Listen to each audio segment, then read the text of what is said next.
Hello à tous, ici Claire et Rose et bienvenue dans un nouvel épisode d'Oser la reconversion, le podcast dédié à la reconversion professionnelle.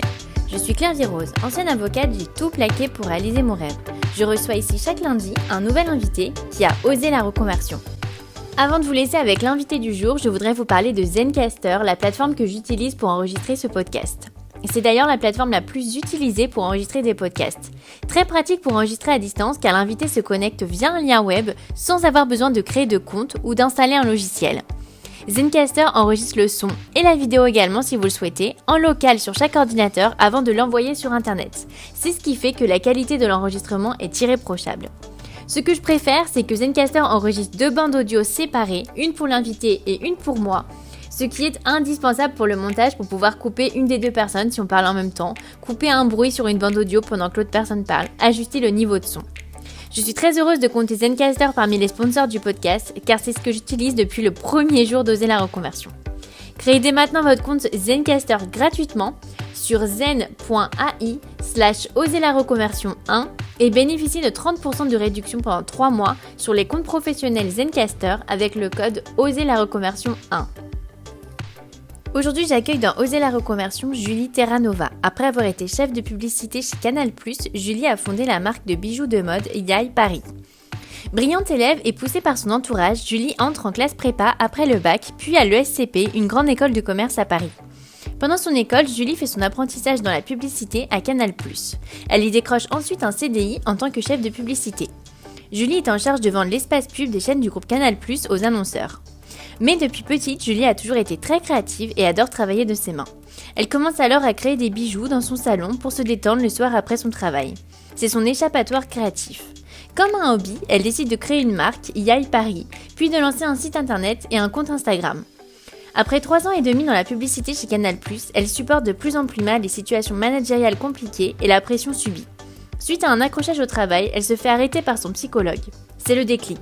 Elle décide de tout plaquer pour se consacrer à sa marque de bijoux, Yai Paris, sa véritable passion.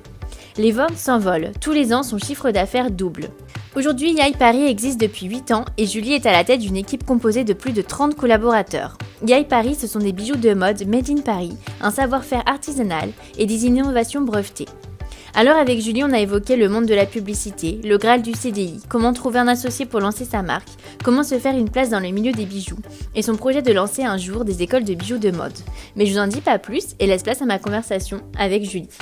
Bonjour Julie, bienvenue dans Oser la reconversion, je suis ravie de t'accueillir. Bonjour Claire-Vie. Alors, est-ce que tu peux nous dire quel est ton métier actuel ? Alors aujourd'hui, je suis la dirigeante de Yai Paris, qui est une marque de bijoux made in Paris. Alors, ça n'avait rien à voir avec ton premier métier, est-ce que tu peux nous raconter ? C'est vrai, alors initialement, moi j'ai fait une école de commerce, j'étais passionnée par la production audiovisuelle et je voulais absolument travailler dans ce secteur-là, j'adorais aller au cinéma.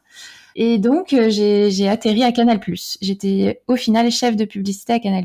Et comment c'était venu cette passion pour le cinéma ? Moi, j'ai toujours beaucoup aimé l'image et les histoires. Donc, grâce au cinéma, je pouvais vivre plein d'histoires et emmagasiner des super belles images. Donc, j'étais abonnée au cinéma et j'y allais toute seule le soir en pyjama avec mon yaourt.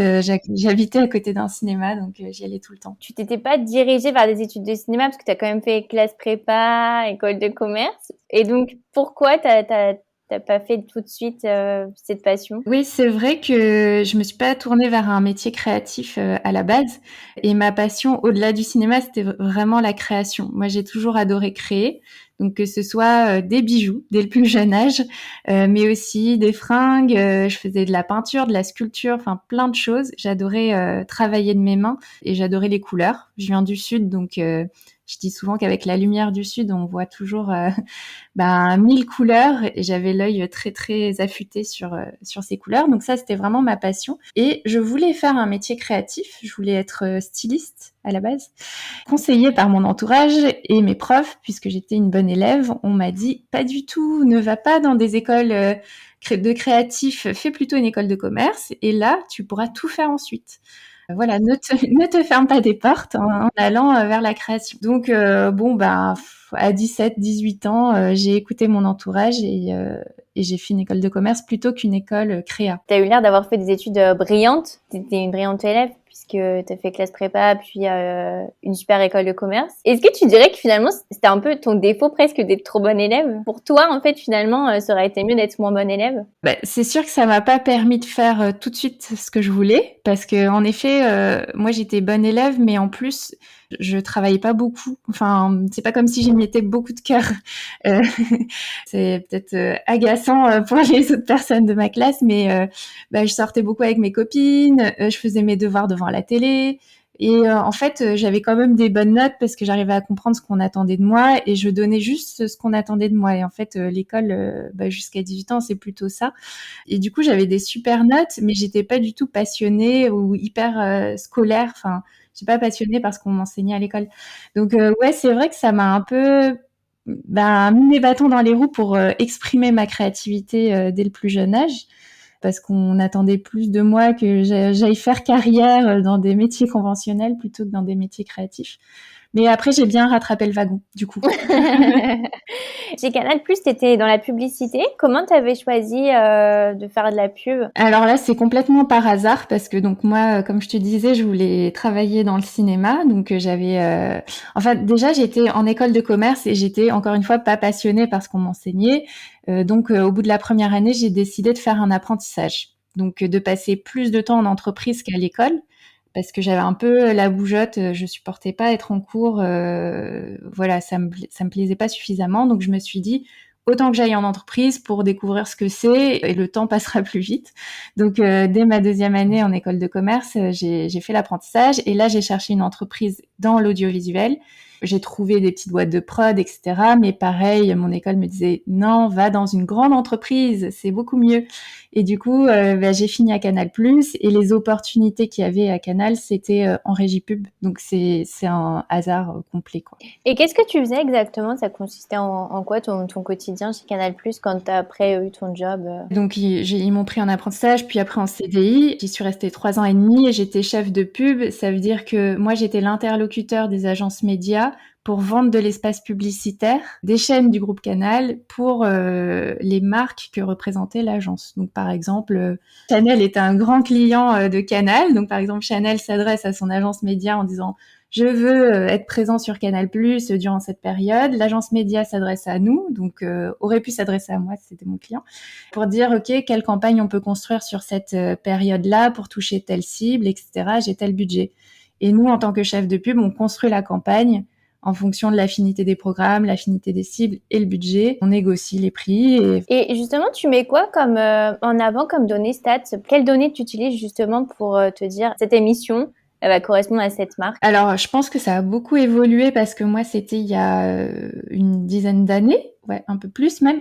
Donc, je pense qu'en termes de data, on a vraiment beaucoup évolué. Mais nous, à l'époque, c'était le GRP, le Gross Rating Point. Donc, c'était un score sur une certaine cible. C'est-à-dire que si on voulait toucher les CSP+, on avait le coût du GRP qui était, je sais pas, à 30 € sur le Grand Journal, alors qu'il était à 25 € sur l'émission du midi. Et c'est comme ça qu'on arbitrait les campagnes. C'était le coût pour toucher un point de cible. Je crois que c'était ça à peu près. Enfin, je suis plus du tout une experte, mais je veux pas dire de bêtises, mais c'était à peu près ça. Et t'as une idée justement parce que alors c'est super marrant, mais parce que j'ai eu dans le podcast une agent d'influenceur. Et en fait, elle disait que au tout début en fait des blogs, ils avaient aucune idée des prix et qu'ils s'étaient justement fixés sur les prix qui étaient pratiqués par la télé pour tant de personnes, je sais pas, des femmes qui ont 30 ans, ça coûte tant. Du coup, c'était un petit peu aligné. Est-ce que toi, tu as une idée un peu des prix pour, je sais pas, pour 1000 personnes de 30 ans, combien ça coûte? Alors là, je saurais plus te dire,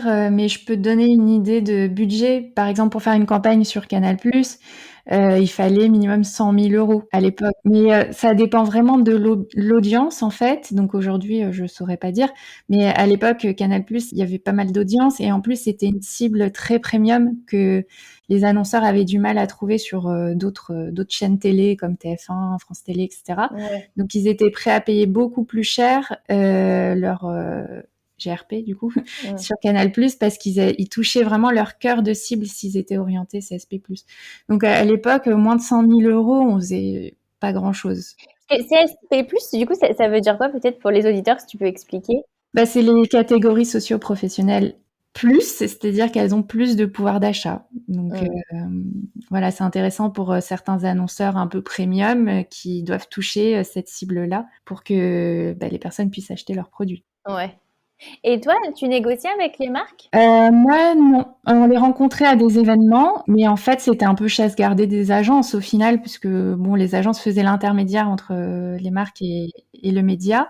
Moi, en tant que jeune chef de pub, j'avais la chance d'avoir quelques annonceurs en direct, mais qui avaient des très petits budgets et qui avaient un besoin d'accompagnement un peu différent, un peu plus marketing justement, qu'on les éduque davantage au programme, à la programmatique aussi, à construire une campagne télé. Et du coup, j'avais quelques annonceurs en direct, mais c'est assez rare en réalité en régie pub. Et comment vous faites pour mesurer l'impact des campagnes de pub? À l'époque encore, il y avait Médiamétrie qui nous donnait les résultats d'audience, que ce soit en quanti, mais aussi en quali, donc par cible. Et en fonction de ça, on avait un peu le réalisé sur la cible. Et si on atteignait les performances, c'était bien. Et si on sous-performait, là, il y avait encore des négociations. Et en fonction, vous, de vos résultats, est-ce que vous aviez un impact sur les programmes télé pour essayer, par exemple, je sais pas s'il y avait une baisse d'audience, est-ce que vous alliez mettre la pression au programme télé? Non, alors à Canal+, l'édito était très, très indépendant de la pub. D'ailleurs, la chaîne ne vivait pas du tout grâce à la pub. Nous, c'était un peu un bonus, ce qu'on pouvait apporter à la chaîne, puisque c'était une chaîne payante. Donc, en fait, l'essentiel, c'était les abonnés qui l'apportaient en termes de financement. Donc, on côtoyait les programmes, mais plus pour faire plaisir aux clients, pour les emmener sur les plateaux, etc., ou pour les soirées. Mais on n'avait aucune marge de manœuvre sur une orientation programme. Non, ça, c'était pas possible à Canal. Et ça te plaisait, toi? Comment tu vivais d'être... Parce que justement, je me disais, peut-être ça doit être difficile quand toi, tu veux être plus dans le, tu vois, le visuel, la créa, de finalement être du côté pub. Ouais, alors moi je prenais ça comme un jeu. Hein, à l'époque, j'étais hyper jeune, donc 21 ans, plongée dans ce milieu-là de Canal+, des agences de pub, etc.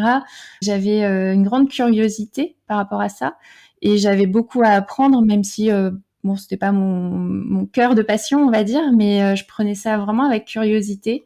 Après, au bout de quelques années, c'est vrai que j'ai découvert aussi les travers un peu de la pub et moi, j'étais hyper jeune pour être face à, parfois des situations un peu toxiques, une grosse pression. À la fin, j'ai pas super bien vécu, mais au début, c'était cool et vraiment, j'accueillais tout ce que je pouvais apprendre avec plaisir, quoi. Ouais, c'est vrai qu'on en parle de plus en plus dans le milieu de la pub, c'est assez compliqué. Comment ça se passait, toi, justement, en tant que femme dans ce milieu-là? Il y avait beaucoup de femmes.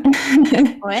Ouais, beaucoup de femmes, que ce soit côté agence, côté média et annonceurs, je les voyais pas trop, donc ça, je sais pas. Ça se passait, ça dépend. En fait, en tant que jeune femme dans le milieu aussi, il y avait des gens beaucoup plus âgés, qui accueillaient peut-être pas avec grand plaisir la jeunesse. Donc ça, c'était plus compliqué la jeunesse que d'être une femme. Ouais. Oui, parfois c'est pire avec les femmes qu'avec les hommes. Ouais. Et alors, toi, comment ça t'est venu finalement de te dire c'est peut-être pas pour moi? Donc moi, j'ai fait ces 2 ans d'apprentissage. Après, bon, on m'a proposé un CDI comme on m'avait bassiné avec ce CDI, genre il faut que tu aies un CDI bien payé en plus de ça. C'est un peu le Graal, donc j'ai accepté ce CDI, j'étais contente. Sauf qu'en fait, une fois mon CDI en poche, j'allais tous les jours au travail et faire ce que je faisais au début avec beaucoup de curiosité, mais là me dire bon, c'est pour une durée indéterminée, je fais ça, c'est mon métier. Et en fait, j'ai eu un gros coup de cafard. Progressivement, c'était latent, mais progressivement, je perdais un petit peu l'enthousiasme. J'avais plus trop envie d'y aller le matin. Enfin voilà. Puis il y avait des situations que j'acceptais pas plus forcément, alors qu'avant, bon, comme j'étais en apprentissage, je me disais c'est pas grave, je m'en fiche. Mais quand on est du coup en poste et censé rester, il y a des situations managériales qui passaient beaucoup moins. J'ai voulu continuer la création manuelle, donc j'ai fait des bijoux pour moi à la base. Je me suis dit comme un échappatoire quoi. C'est cool, je continue à faire des bijoux pour moi. Mes copines me disaient ah c'est joli ta petite bague, tiens est-ce que tu peux pas m'en faire une? Donc je commençais à faire des bijoux pour les autres. Et progressivement je me suis dit tiens ça me fait marrer, je vais faire une marque, ça va être cool. Donc j'ai trouvé un nom C'est là que j'ai trouvé Yaï, parce que je voulais un nom joyeux, positif et qui me ressemble vraiment. Et Yaï, je l'entendais beaucoup parce que ma mère est libanaise et les femmes libanaises s'exclament beaucoup ah Yaï chouhelou pour dire waouh que c'est beau. Et donc le Yaï pour moi c'est très ancré. Donc je me suis dit bon bah tiens je vais faire une marque de bijoux qui s'appelle Yaï dans mon salon le soir. Et j'ai fait quelques photos sur moi, des bagues, des boucles d'oreilles, etc. Et pour mon plaisir personnel, comme un hobby, vraiment, j'ai fait un site internet sur WordPress à l'époque. Donc j'ai lancé mon site internet, un Instagram parce que bah, c'était dans l'air du temps. À l'époque, ça a démarré et puis j'étais pile dans la cible d'Instagram. Ça a commencé comme ça. Donc le soir, je m'occupais de mon site, je faisais des bijoux. À force d'en parler un petit peu autour de moi, bah, j'avais des commandes et puis de plus en plus de commandes sur mon site. Et en fait, ça a duré 3 mois. Cette période où je faisais de la contrebande de bijoux à Canal, j'avais mon petit meuble là de bureau. J'ouvrais le tiroir et j'avais tous mes petits sachets de bijoux à donner la journée aux collègues pour des anniversaires, des trucs et tout. Et en fait, je travaillais énormément parce que déjà, mon métier faisait que je travaillais beaucoup. Plus le soir, je faisais des bijoux. Le week-end, je m'occupais un peu du site, de faire des photos, etc. Je me suis dit, je vais pas tenir comme ça. Et en plus, faire des bijoux, ça me plaît vachement. Donc, je préfère faire des bijoux la journée et un petit boulot le soir plutôt que passer ma journée au travail. Clairement, j'ai pas envie, en fait. J'ai plus l'envie. Et faire des bijoux le soir et la nuit, alors que c'est ce que j'ai envie de faire. Donc j'ai voulu vraiment inverser la tendance. Et donc là, le schéma classique, bon, j'ai demandé une rupture conventionnelle, on m'a dit bah non, on n'a pas envie que tu partes. Donc si toi tu veux partir, bah t'as qu'à démissionner. Donc voilà, je me suis heurtée à ça, et j'ai démissionné. Et t'avais quel âge à ce moment-là? J'avais 24 ans. Ouais, c'est super jeune. Ouais. Et comment ça s'est passé les réactions de ton entourage? Bah ma mère a cru que j'étais folle. M'a dit mais enfin, mais tu quittes un CDI pour faire des bijoux, mais c'est n'importe quoi. Pourquoi tu fais pas des bijoux comme ça le week-end Et je lui ai dit mais t'inquiète pas, je vais prendre un petit boulot. J'avais été rencontrer des gens dans un cinéma justement, et j'avais trouvé un petit boulot pour bosser le soir et le week-end justement dans un cinéma sur les champs. Et je lui dis t'inquiète pas, j'ai un boulot, je vais gagner de l'argent. Enfin voilà, je demande rien à personne, juste je veux faire des bijoux la journée. Elle me disait oui, mais quand même, t'as une situation, tu vas pas la retrouver en ayant quitté un CDI à 24 ans. Enfin voilà, elle avait du mal à se réjouir, quoi. Donc ça, c'était un peu dur. Après, mes collègues me disaient ah mais t'as énormément de courage de partir. Mais moi, je voyais pas l'idée du courage. Hein. Pour moi, c'était, j'avais pas le choix en fait, puisque j'étais pas heureuse dans mon quotidien. Il fallait que je change. Donc c'est pas du courage, c'était même de la survie en fait. Mais tout le monde me dit ah t'as beaucoup de courage de te lancer. Ouais, c'est marrant parce que c'est un terme qui revient souvent avec les invités. Ils me disent ça, ils me disent pour eux le courage finalement ça aurait été de rester parce que eux ils en pouvaient plus. Mais après moi franchement je vois ça différemment parce que pour moi il y a une forme de courage justement parce qu'on prend les choses en main en se disant bon ça me plaît pas on y va quoi. Et finalement, rester, c'est juste un peu s'enfermer, quoi, tu vois. C'est un peu s'éteindre petit à petit. Et finalement, pour moi, c'est peut-être plus justement... t'as pas Enfin, pour moi, justement, c'est une forme de volonté de dire, bon, bah, ça me plaît pas, j'y vais, quoi. Non, mais c'est vrai que d'un point de vue extérieur, je comprends qu'on voit ça comme ça. Mais pour moi, me lever le matin et d'aller faire un travail qui me plaît pas, là, il faudrait que j'ai du courage, quoi, parce que c'est difficile. En plus, je suis pas du matin. Donc, vraiment se lever le matin pour aller dans un lieu qui est pas inspirant ou entouré de personnes qui sont pas stimulantes pour moi par rapport à mes aspirations, c'était pas possible. Je pouvais pas continuer. Et comment t'as eu le déclic? Parce que c'est vrai que quand tu racontes, on a l'impression que t'étais un peu je te connais pas du tout, mais dans l'image, en fait, ça fait un peu la petite fille parfaite qui écoute un peu tout ce qu'on lui dit, qui fait tout bien. Et puis d'un coup, qui dit ah, en fait non, tout ça c'est pas moi. Mais comment t'as fait pour avoir ce déclic parce que tu l'as eu quand même assez jeune et puis bah, j'imagine qu'il y a beaucoup de gens qui sont dans cette situation en se disant bah en fait je fais tout ce qu'on attend de moi mais c'est pas moi mais je sais pas comment être autrement. Comment t'as eu toi ce déclic là? Ouais, c'est vrai. Alors déjà, j'ai eu ce déclic jeune parce que j'ai commencé aussi très tôt à travailler. Au final, à 21 ans, j'étais en entreprise, ce qui m'a permis de réaliser très tôt que c'était pas pour moi, en tout cas cette configuration de travail. Et le déclic, concrètement, moi j'allais pas très bien. Enfin, c'est-à-dire de jour en jour, je sentais que j'avais moins d'énergie, moins d'entrain, j'avais du mal à me réjouir, etc.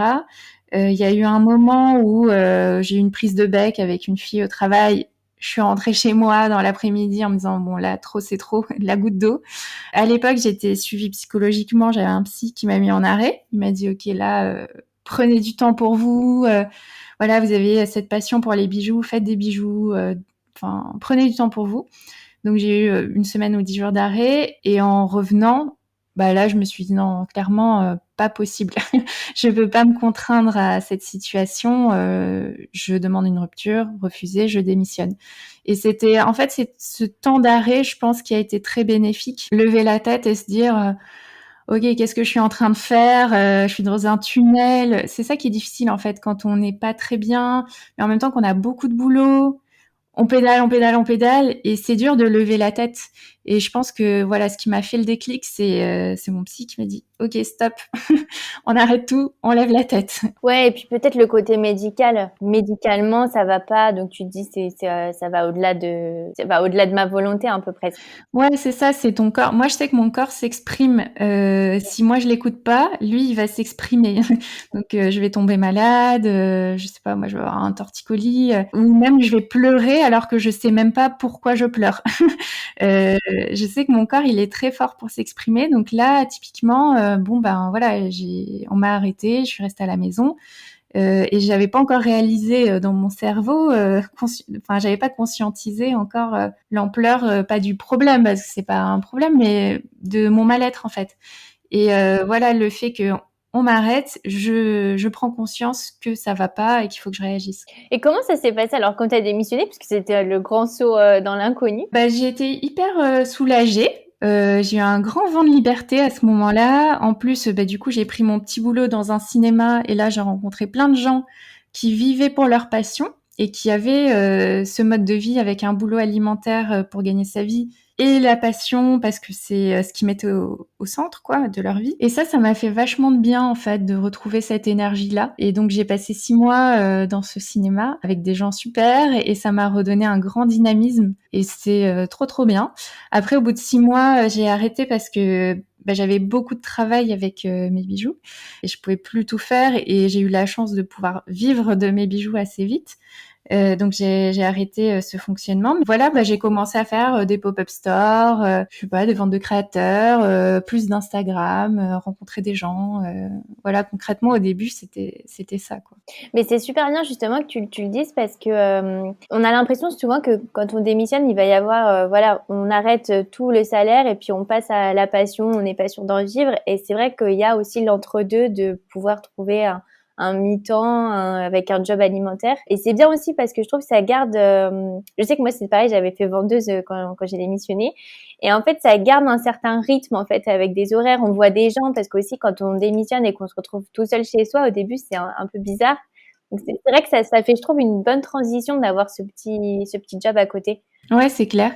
Puis ça sécurise. L'idée de démissionner, c'est d'avoir l'esprit libre. Donc, si c'est pour être encore hyper encrassé par oui, mais je gagne pas d'argent, nanana, Ouais. c'est dommage, quoi. Moi, je pense que si on démissionne pour faire sa passion, il faut vraiment tout mettre pour se sentir libre. Enfin, mettre toutes les conditions pour se sentir vraiment libre et pouvoir explorer sa passion. Donc c'est important, ouais, le petit boulot. Et comment tu as fait pour faire face au jugement? Parce que j'imagine que quand tu plaques tout pour travailler, faire tes bijoux et travailler dans un cinéma, il y a dû avoir énormément de jugement de ton entourage, même de tes amis, j'imagine de tes anciens amis d'école. Comment t'as fait pour affronter ça? Je m'en fichais un peu, honnêtement, à part, à part ma mère, c'est toujours difficile de se dire: «OK, elle approuve pas ce que je fais, c'est pas super». Mais en même temps, j'avais une certaine confiance en moi, pas, dans l'idée que j'allais faire de grandes choses, c'est pas du tout ça, mais de me dire: «Je peux pas me tromper en suivant mon cœur, ma passion et cetera et c'est ça que je dois faire». Donc j'étais sûre de mon choix. Après le jugement, bah, ouais, comme je te dis, ma mère, c'est un peu dur, les autres, franchement, je m'en foutais un peu et j'approuvais pas forcément leur mode de vie non plus. Enfin, moi, je viens donc d'une école de commerce, donc la course au salaire, aller dans des cabinets de conseil, pas avoir de vie, etc. Si ça convient à certaines personnes, c'est très bien, mais quand je voyais des copains hyper malheureux parce qu'en fait, ils avaient pas de vie, mais ils avaient un bon salaire, enfin, voilà. Moi, dans ce sens-là, j'approuvais pas non plus trop, donc j'étais pas très sensible au jugement de l'entourage à ce moment-là. Comment tu as fait justement pour affronter le jugement de ta mère? Est-ce que tu aurais des conseils pour les auditeurs justement, comme peut-être la famille qui est réticente? J'ai pas essayé de la convaincre. Je me suis dit, de toute façon, aujourd'hui, le plus important, c'est que moi, je sois heureuse dans ma vie. Et d'ailleurs, elle me l'a dit aussi. Elle m'a dit, moi, ça me fait très peur ce que tu fais, mais si t'es heureuse, c'est le principal. Donc, bon, ça rassure quand même. Donc, moi, j'ai gardé cette partie-là de la phrase. J'ai mis un peu des œillères sur le reste. Et je me suis dit, bon, c'est pas grave, je fais ma vie. Et puis, j'ai confiance en moi. Il y a bien quelque chose qui va se passer. On verra ce que j'en fais. Et surtout, je lui disais, ben, en fait, si ça marche pas, c'est pas grave, hein, j'irai retrouver un travail, t'inquiète pas. Enfin, j'ai essayé un peu de la rassurer et puis de vivre mon expérience, quoi. Pas vraiment de conseils, mais faut s'écouter, quoi, en premier lieu, je dirais. Ouais, peut-être se mettre un peu dans sa bulle parce que c'est vrai que moi j'ai remarqué en tout cas que l'entourage critique beaucoup au début et puis en fait plus ça dure, moins ils osent critiquer parce que au début je pense qu'ils se disent peut-être si je critique beaucoup il y a encore possibilité de changement, de retour en arrière et je pense qu'au bout d'un moment ils se rendent compte qu'il y a plus vraiment possibilité de retour en arrière donc ça se tait un peu de même les critiques. Ouais, c'est vrai qu'au bout d'un moment, faut aller dans le sens du flow, quoi. Ma mère, elle a été positive assez rapidement et puis aujourd'hui, elle est hyper fière, elle me le dit tout le temps et voilà. Et c'est un beau succès parce que je lui dis ouais, mais tu te souviens au début, tu m'as dit que j'étais folle et maintenant, elle me dit ah, je suis trop fière de toi. Enfin voilà. Bon, ouais, il faut prendre sur soi un moment et avoir confiance en soi, je pense. Voilà, pour avancer. Et alors, comment tu as fait pour... qu'est-ce que tu dirais qui a fait le succès de ta marque au début? Parce que les bijoux, c'est quand même énormément compétitif. Il y a beaucoup, beaucoup de personnes qui justement se lancent sur Etsy, qui font leurs petits bijoux. Les prix sont super bas. Moi, quand je vois les prix des bijoux parfois sur Etsy, je me demande comment les personnes elles arrivent à même gagner un tout petit peu d'argent, parce que entre les frais de port, la confection, le temps. Enfin, moi, vraiment, je trouve que le milieu des bijoux, c'est vraiment très, très compliqué. Comment toi t'expliques ce qui a fait ton succès? Alors au début, déjà c'était 8, 9 ans du coup, il y avait un peu moins de marques de bijoux. C'était un peu moins en vogue. Moi, c'est vrai que ça m'a jamais, fait peur, mais en même temps parce que j'avais pas de grandes ambitions non plus. Je me disais: «Je fais des bijoux, ils plaisent, ça me permet de vivre, bah, c'est trop bien». Je me pose pas trop de questions par rapport à ce que font les autres. Je regardais pas trop ce que faisaient les autres d'ailleurs. Je faisais vraiment ce qui me correspondait le mieux et ce que je trouvais le plus impactant en termes de produits. Et alors, comment ça a marché? Des petites opportunités, des rencontres. Je faisais beaucoup de salons de créateurs. J'avais rencontré à l'époque les petits Frenchies. C'était un média, une marketplace aussi, qui avait pas mal mis en avant la marque. Voilà, saisir des opportunités. Enfin, au début, je me disais, moi, je fais des bijoux qui me plaisent, mais est-ce que ça apporte quelque chose au marché du bijou? Franchement, j'en sais rien, et c'était pas mon créneau. Mais en fait, progressivement, c'est les clients qui me disaient, ah, mais c'est trop bien, mais ça, on le voit pas ailleurs. Ce type de bijoux très fin avec des pierres, j'en trouve pas ailleurs en argent. C'est la première fois que j'en vois. Où j'ai commencé à faire des climbers, donc c'est des petits bijoux qui remontent sur l'oreille. On a besoin que d'un trou et ça habille toute l'oreille. Ça, j'ai commencé à en faire il y a 6 ans. Et pareil, on me disait, ah, hyper original, enfin voilà. Mais j'étais pas sur un créneau de bijoux ostentatoires ou bijoux très créatifs que toute la communauté créative va reconnaître. J'étais vraiment sur un créneau bijoux faciles à adopter et à accumuler, enfin voilà. Et ben en fait, progressivement, comme le produit était de qualité et quand même différenciant, bah, j'ai une clientèle très fidèle, très ambassadrice de la marque aussi, qui en parlait autour de soi, etc. Et progressivement, bah, cette communauté a grandi et Franchement, moi, j'ai pris tout mon temps. Ça a pris 6 ans avant que je recrute mon premier salarié. Donc, je suis pas un exemple de start-up, comme on dit. C'était pas hyper rapide, mais c'est vraiment en faisant les choses, enfin, comment dire, en étant hyper intègre, quoi. J'ai jamais fait un bijou dont j'étais pas fière ou qui n'était pas au niveau d'un point de vue qualité ou enfin voilà. Et ben voilà, progressivement ça a fait la croissance de Yai et voilà, aujourd'hui on défend plein d'autres choses, on défend notre artisanat, notre savoir-faire qui à la base c'est un accident parce que moi j'étais dans mon salon, je voulais faire des bijoux, j'avais pas de formation en bijouterie, je voulais pas souder, je voulais pas avoir de machine dans mon salon. Donc j'ai fait tout à la main avec en innovant un peu sur le geste, mais je m'en rendais pas vraiment compte, j'étais autodidacte. En fait, progressivement, comme j'ai compris que c'est ça qui faisait la différence sur nos bijoux par rapport à d'autres bijoux qui étaient usinés ou faits de manière différente, ben on a commencé, maintenant on est une trentaine de personnes, et on a commencé à formaliser ce savoir-faire et à en faire vraiment une propriété Yai qui fait vraiment différence par rapport aux autres marques. Mais tout ça, c'est venu vraiment beaucoup plus tard. Et toi, tu t'es formée à l'école Boulle. Est-ce que tu peux nous raconter comment ça s'est passé, puis si tu recommandes? Ouais, alors moi j'ai fait des cours alors pour un souci de légitimité à la base parce que je faisais déjà des bijoux qui me plaisaient, enfin voilà, mais je me disais j'ai pas de formation en bijouterie et c'est quand même dommage pour se lancer sur ce secteur. Donc vraiment pour avoir cette légitimité de créateur de bijoux, je me suis dit faut que je me forme. Donc j'ai choisi l'école Boulle qui est une des meilleures écoles en bijouterie joaillerie. Je l'ai fait en cours du soir. Enfin, c'était même pas cours du soir, c'était un jour par semaine, donc cours d'adultes, un truc comme ça, avec le Greta, qui est un organisme de formation pour adultes. Et là, j'ai découvert tout un monde qui n'était pas du tout le monde que j'avais inventé dans mon salon, surtout la bijouterie. J'ai appris la bijouterie traditionnelle et un peu les petites bases de joaillerie. Moi, j'y suis restée 6 mois parce que, en fait, ça me plaisait pas. Je trouvais les process trop longs. C'est beaucoup de techniques, c'est passionnant, mais moi j'ai mis 3 semaines à faire un truc moche. Ça m'a vraiment, ça m'a vraiment tendu. Et je trouvais que il y a plein de choses qu'on pouvait faire différemment, de façon plus légère et voilà, qui me ressemblaient plus. Mais bon, je valorise complètement l'artisanat. C'est juste que moi, ça me plaisait pas. Enfin, cet artisanat me plaisait pas tant que ça. Donc j'ai arrêté au bout de 6 mois. Mais ça m'a permis de voir ce qu'on apprenait à l'école en bijouterie joaillerie, que je voulais garder, ce que je voulais pas garder. Alors, c'est marrant parce que tu dis que tu as mis 6 ans à recruter ton premier salarié et aujourd'hui, ça fait 8 ans. Maintenant, tu as 30 salariés, tu as des innovations techniques qui sont brevetées. Enfin, c'est marrant parce qu'on dirait que pendant 6 ans, ça a été super lent et entre 6 et 8 ans, ça a explosé. Ouais. Et c'est ça qui s'est passé. Ouais, en fait, ça a pas été lent parce que tous les ans, je doublais mon chiffre d'affaires. Donc pour moi, j'étais sur un rythme rapide. Sauf qu'il y a un effet de seuil quand on passe de 100 000 à 200 000 euros de chiffre d'affaires. Ça va, c'est pas. Enfin, moi, je le vivais de façon très intense, mais on doit pas révolutionner le modèle économique pour ce type de croissance. Par contre, quand on passe de 400 000 à 800 000 et de 800 000 à 1,6 million, par exemple, là, il y a un effet de seuil qui fait que, du coup, faut tout changer.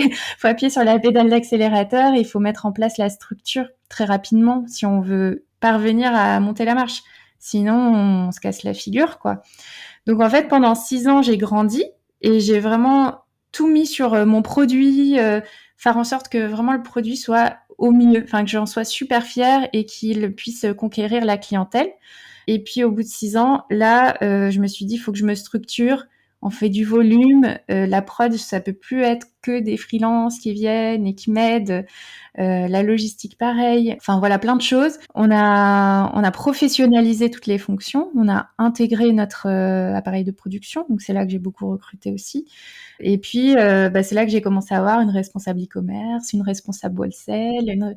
Mais avant, en fait, c'est moi qui faisais tout. Donc bon, je le faisais tout, peut-être pas forcément très bien, mais ça tenait. Mais après, au bout de 6 ans, je sentais que moi, je pouvais plus du tout gérer et que j'avais besoin pour pas perdre ma clientèle, de me professionnaliser. Et comment tu l'as vécu justement? Parce que j'imagine que quand on fait tout soi-même, en plus toi tu es super créative, donc j'imagine que tu aimes bien aussi que ça soit fait à ta façon. Comment tu l'as vécu d'un coup de te retrouver en réunion avec des responsables de chaque secteur? Ça doit faire vraiment bizarre. Ouais, c'est clair. Ça a été beaucoup de travail. Déjà, je me suis associée au passage, du coup, avec quelqu'un qui a beaucoup plus d'expérience que moi dans l'entreprise. Donc moi, je dis souvent que je suis passée d'un projet passion à un projet d'entrepreneuriat. Mais pendant 6 ans, c'était un projet passion. J'avais pas fait de business plan, j'avais pas, enfin voilà, c'était pas un projet entrepreneurial. Là, ça fait 2 ans que c'est un projet entrepreneurial. Donc, je me suis fait accompagner. Très important, se faire accompagner parce que sinon, c'est clair que seul, c'est compliqué de tout porter. Moi, j'ai commencé à staffer sur la création parce que, comme tu dis, pour moi, c'est central. Dans Yai, c'est ma passion. C'est vraiment le feu sacré de Yai. Donc, c'est là que j'ai commencé à recruter en premier. Enfin, en premier, c'était l'atelier, puis ensuite la création pour vraiment pas perdre ce feu sacré, sachant que moi, j'ai été sur 10 000 sujets, donc je savais que je pouvais pas y accorder toute mon énergie. Et je suis super fière de l'équipe créa aujourd'hui. J'accueille que beaucoup d'enthousiasme à chaque fois qu'elles me proposent des trucs. Enfin, dans les constructions de collections, elles ont beaucoup de responsabilités. C'est pas du tout. Enfin, moi, je donne mon avis, j'aiguille, j'insuffle, mais après, c'est vrai, elles sont très autonomes dans la construction des collections, et ça, je trouve, j'en suis très fière en fait d'avoir réussi à transmettre ça. Et après, les autres pôles, bah, ils ont plus d'expertise que moi. Donc au final, oui, je suis un peu têtue. Il y a des trucs quand il s'agit de parler de la marque, de mettre en valeur la marque, etc. Ou bah, d'autres sujets sur lesquels j'ai de l'expérience, je suis un peu têtue. J'essaye de faire passer mes idées. Mais sinon, bah, je suis aussi hyper humble. Je sais reconnaître quand quelqu'un a de l'expertise et qu'il apporte au projet plus que ce que moi je peux apporter. Donc en fait, ça se passe bien. Et comment tu as trouvé ton associé? Est-ce que c'est quelque chose que tu recommandes? Ouais, je recommande. C'est vrai que quand je l'ai rencontré, il me dit: «Mais comment tu fais pour être seule? C'est super dur». Et en fait, moi, j'étais bien toute seule. Je me disais: «Bah non, je sais pas, je suis bien». Mais au final, je savais pas ce qui m'attendait vraiment. Et aujourd'hui, c'est hyper cool, d'avoir un associé et de pouvoir partager sur plein de sujets, bah, hyper stratégiques et hyper compliqués à appréhender, par un seul et même cerveau. Je recommande d'être associé. Comment je l'ai trouvé? Eh bien, figure-toi via un podcast. J'écoutais un podcast, c'était Entreprendre dans la mode, et j'aimais bien écouter ce podcast pour m'éduquer justement sur l'industrie de la mode. Et j'écoute Sébastien, qui est business angel et qui investit dans pas mal de boîtes lifestyle et mode. Et moi, à l'époque, c'était le confinement, donc 2020. Je me posais beaucoup de questions sur comment j'allais faire face, en fait, à la croissance, à structurer ma société. J'étais dans des problématiques un peu SI parce qu'on faisait quand même beaucoup de volume, donc je voulais avoir un système d'information pour pouvoir suivre un peu ma prod, mes ventes, etc. Et lui, il parle de ça dans le podcast. Comment il met en place des systèmes SI dans des jeunes entreprises de la mode, très créatives, etc. Donc je me dis: «Ah bah, trop bien, je vais le contacter». Et donc je lui ai écrit sur LinkedIn, et concours de circonstances, bah, c'était le confinement, donc lui avait un peu plus de temps, il me répond et on s'appelle et on commence à travailler sur des sujets.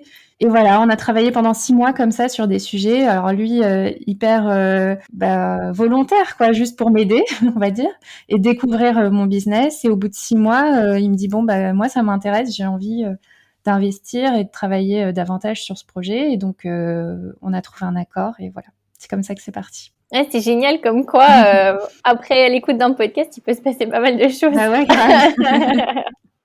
Et alors, quelle est ta vision maintenant pour Yai Bijou, tes projets? Est-ce que tu peux nous raconter un peu? Bon, on a tout plein de projets. Déjà, on veut bah, continuer à se développer sur nos 3 canaux de vente que sont le site internet Yai. On est une DNVB, donc c'est hyper important d'être toujours au top en ligne. Mais aussi, pour moi, c'est très important la proximité avec les clientes et vraiment qu'elles puissent accéder à tout ce qu'on propose, à tout notre artisanat, que ça puisse être palpable pour elles. Donc c'est pour ça qu'on veut aussi développer nos points de vente. Aujourd'hui, on a un point de vente dans le Marais, mais on aimerait en ouvrir 2 d'ici la fin de l'année dans Paris, puis peut-être en province. Donc ça, c'est un gros projet de développement retail pour la marque. Et c'est vraiment sur cet axe proximité et faire valoir notre artisanat, que ça puisse être vraiment palpable pour nos clientes. Ensuite, on a bah, tout l'axe B2B. Donc là, c'est nos revendeurs. Aujourd'hui, on a pas mal de revendeurs et on travaille beaucoup pour développer aussi ce réseau de revendeurs, toujours pour être au plus proche de nos clientes, parce qu'on sait très bien qu'on va pas pouvoir ouvrir 50 000 boutiques dans les prochaines années, et nos revendeurs sont nos partenaires et nous permettent d'être plus proches de nos clientes. Tu as une liste de revendeurs justement sur ton site internet, peut-être pour les auditeurs? Ouais, on en a à peu près 90 et ils sont sur le site internet. Donc ça, c'est vraiment pour les projets de développement, on va dire. Mais parallèlement, nous, ce qui est central, c'est, comme je te disais, la création et notre savoir-faire. Donc aujourd'hui, tous nos bijoux sont produits à la main en France, dans notre atelier à Paris, hein, que je fais visiter quasi tous les jours à qui le veut. J'adore faire ça. Et donc, c'est un vrai défi parce que, en fait, il y a beaucoup de marques de bijoux qui ont délocalisé leur savoir-faire dans d'autres pays, et notamment en Asie, parce que pour des raisons économiques. Donc en France, en fait, il y a très peu d'ateliers artisanaux en bijouterie fantaisie. Et quand il y en a, en général, c'est des sous-traitants des grandes marques de luxe qui peuvent, elles, positionner leurs prix de manière un peu plus élevée que nous. Et donc, absorber le coût de la main-d'œuvre made in France qui est pas du tout négligeable. Donc nous, notre défi, c'est vraiment de réussir à proposer des bijoux accessibles, mais fabriqués à la main en France. Et franchement, c'est pas évident. On connaît peu de marques qui le font, très très peu de marques qui le font. C'est ce sur quoi on travaille très activement. C'est le défi de Yaï. Et pour ce faire, ça passe par plein de trucs, notamment le fait que, comme je te disais, dans les écoles de bijouterie, joaillerie, on n'apprend pas la bijouterie fantaisie, que nous on appelle bijoux de mode, parce que fantaisie, on trouve que c'est un peu moche. Donc on appelle ça les bijoux de mode, parce qu'on crée des collections, on suit les tendances, etc. Donc on s'inscrit vraiment sur le secteur de la mode. Et donc on voit que les jeunes qui sortent d'école n'ont pas appris cet artisanat, qui est un artisanat bien spécifique, et une façon de créer bien spécifique. Donc moi, par exemple, je travaille avec le ministère de l'Éducation pour créer une formation diplômante sur le bijou de mode. Donc là, ça fait depuis septembre qu'on travaille là-dessus. Donc j'espère que ce projet va aboutir et que du coup, on pourra recruter plus facilement des personnes en atelier et en créa, des personnes formées, et que ça nourrira aussi notre business model, etc. Donc c'est plein de petits projets qui nous permettront de résoudre cette équation de bijoux accessibles fabriqués en France. Et donc ton école, tu voudrais l'ouvrir à Paris? Alors aujourd'hui, c'est pas vraiment un projet d'école. Déjà, on travaille sur la formation diplômante avec le ministère de l'Éducation, donc cette formation sera délivrée dans les écoles publiques. Donc par exemple, à l'école, ça serait dans quelle école, par exemple? Par exemple, l'école Boulle. Ouais, justement, c'est ce que Voilà. j'allais te demander. C'est ça, la petite revanche. C'est ça.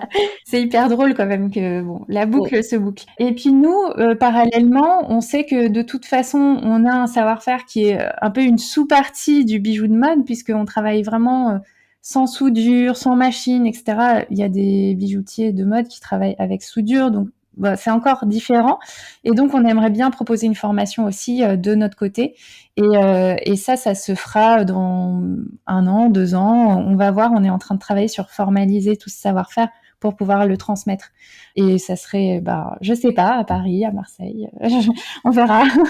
Et ça te fait pas peur d'un côté, justement, de transmettre ton savoir-faire? Parce que parfois, quand on crée comme ça, on peut avoir peur de dire « Ah, après, il y a d'autres gens qui vont ouvrir leur propre marque. » Ouais, c'est vrai. On est plutôt dans une logique open source aujourd'hui, même si c'est toujours un peu déstabilisant quand on voit des bijoux très très ressemblants sortir un peu de n'importe où sur Instagram. Mais nous, on pense que déjà on a une capacité à innover qui est différenciante. On a on a une équipe en fait à plein temps sur créer des nouvelles techniques. Donc on a espoir et on a confiance dans le fait qu'on sera toujours un peu en amont de ces nouvelles techniques. Après les transmettre, c'est un peu déjà pour avoir attiré les meilleurs éléments aussi dans notre atelier. Et puis pour un peu la beauté du geste, on va dire, on est passionné, donc on a envie de rallier des gens à notre passion. Et toi, ça serait quoi ton plus grand rêve professionnel? Oh là là, c'est une bonne question. C'est difficile de se projeter. Enfin, moi déjà, je suis dans un rêve. C'est fou quand même un truc de moi qui bidouille dans son salon des bijoux pour d'abord se faire plaisir, ensuite pour les proches. Aujourd'hui, on vend des milliers, des dizaines de milliers de bijoux par an. Ça veut dire que ce que j'ai voulu proposer touche des gens. C'est ma façon de communiquer. Enfin, moi, c'est ça qui m'épanouit en fait. Quand je vois des gens avec les bijoux Yaï, enfin des clientes, ou des clients même, je me dis waouh, c'est incroyable ce que j'ai accompli, puis ce qu'on a accompli en équipe ensuite. Je suis super fière, je suis déjà dans un rêve, on va dire. Ouais. Après, rendre l'entreprise pérenne et comme je te disais, réussir à craquer ce modèle économique, parce qu'aujourd'hui, on marche un peu sur des œufs, hein, on est en pleine construction, donc c'est pas facile tous les jours, on va dire, d'un point de vue économique, on jauge, on réduit un truc, on augmente, enfin, c'est pas super confortable, mais réussir à trouver notre modèle économique et que tout roule, voilà, ça sera un grand rêve, quoi. Ouais, c'est vrai que c'est incroyable de voir la progression. Et si toi, tu pouvais revenir en arrière, quel conseil tu te donnerais? Peut-être de plus profiter encore du moment présent parce que moi je suis hyper dans le quotidien, je travaille toujours pour que mon quotidien soit cool. C'est pour ça que le rêve dans 10 ans, j'y pense même pas en fait. Il faut que dans mon quotidien, j'ai ma dose de kiff en fait. Ça a toujours été une philosophie, mais par ailleurs, j'ai toujours été très préoccupée par d'autres sujets, qui soient financiers, je sais pas moi, RH, trucs comme ça. Et c'est vrai qu'au début, alors que j'étais par rapport à aujourd'hui très très libre et avec un filet de sécurité énorme, en ayant par exemple que moi à ma charge, j'arrivais à me créer quand même des soucis, des angoisses, etc. Et donc le conseil que je me donnerais, c'est juste de profiter vraiment à chaque étape du confort qu'elle offre en fait. Et on s'en rend pas compte sur le moment. On se dit pas ouais aujourd'hui c'est difficile, je suis seule, mais en même temps franchement c'est hyper cool, je suis seule, je suis hyper libre, j'ai que moi en responsabilité. Et à chaque étape il y a des trucs comme ça et on a vite fait de vraiment penser qu'aux angoisses, qu'aux problèmes et en fait, il y en aura toujours des problèmes et du coup, il faut vraiment réussir à profiter de ce qui est cool à cette étape. C'est un peu comme quand on dit petits enfants, petits problèmes, grands enfants, grands problèmes. C'est un peu la même chose pour une entreprise, non? Je suis pas maman, mais j'imagine. Ouais. Alors, dernière question, c'est toujours la question que je pose à la fin. C'est quoi pour toi une reconversion réussie? Une reconversion réussie, bah, c'est vraiment avoir sa dose de kiff au quotidien. En fait, retrouver cette énergie de kiffer, de faire sa passion, avoir cette énergie, ce feu, en fait. Ça, la reconversion réussie. En tout cas, ça se voit, franchement, ça se voit que tu rayonnes. Un grand merci, Julie. Donc, je mettrai les réseaux sociaux et ton site internet pour que les auditeurs puissent découvrir Yai Bijou. Merci beaucoup. Super, bah merci beaucoup à toi. Et voilà, fini pour aujourd'hui. Cet épisode est rendu possible grâce au soutien de Zencastr, la plateforme que j'utilise pour enregistrer ce podcast. Créez dès maintenant votre compte Zencastr gratuitement sur zen.ai/oserlareconversion1 et bénéficiez de 30% de réduction pendant 3 mois sur les comptes professionnels avec le code oserlareconversion1. Si vous avez aimé l'épisode, n'hésitez pas à en parler autour de vous et à partager l'épisode sur les réseaux sociaux pour aider un plus grand nombre à oser la reconversion. Si vous voulez prolonger la discussion, rejoignez le groupe Facebook du podcast, je vous mets le lien dans les notes de l'épisode. Ensuite, si vous cherchez toutes les notes avec les références, allez dans le détail du podcast. Si vous souhaitez devenir annonceur, me proposer un invité ou me poser vos questions, je serai ravie d'y répondre sur Instagram ou sur YouTube sous le pseudo Claire Virose ou par mail à l'adresse clairevirose@gmail.com.